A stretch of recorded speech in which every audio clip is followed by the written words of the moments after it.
તો કેમ છો મિત્રો, સ્વાગત છે તમારા વ્લોગમાં. હું રવિભાઈ અત્યારે નીકળી ગયા છીએ બહાર. એમાં એવું છે કે રવિભાઈના પપ્પાનો ફોન થોડો ખરાબ થઈ ગયો છે. ચાર્જર છે બે, તમને બતાવી દઉં. જો આ ફોન અને બંને ચાર્જરને રિપેર કરાવવા જવાનું છે. અત્યારે અમે રિપેરિંગ કરાવવા જઈએ છીએ.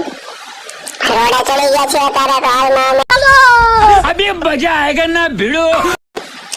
સારી ધીમી ધીમી ચલાવે, ફૂલ નથી ચડાવતા. તો જોઈ શકો તમે આ બસમાં કોણ કોણ બેઠા છે એ મને બધા જણાવજો કોમેન્ટમાં. અને આપણે જો સડકે જોડા છે પણ આ રોડ માથે પાણી ભરેલું છે. રવિભાઈને બીક લાગે છે, પગ પલળી ન જાય.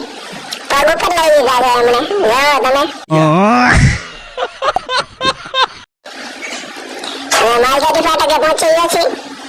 અને માલધારી ફાટકેથી આ ગોંડલ ચોકડીએ. ગોંડલ ચોકડીએ અહીંયા પોલીસ વાળા ભેગા ન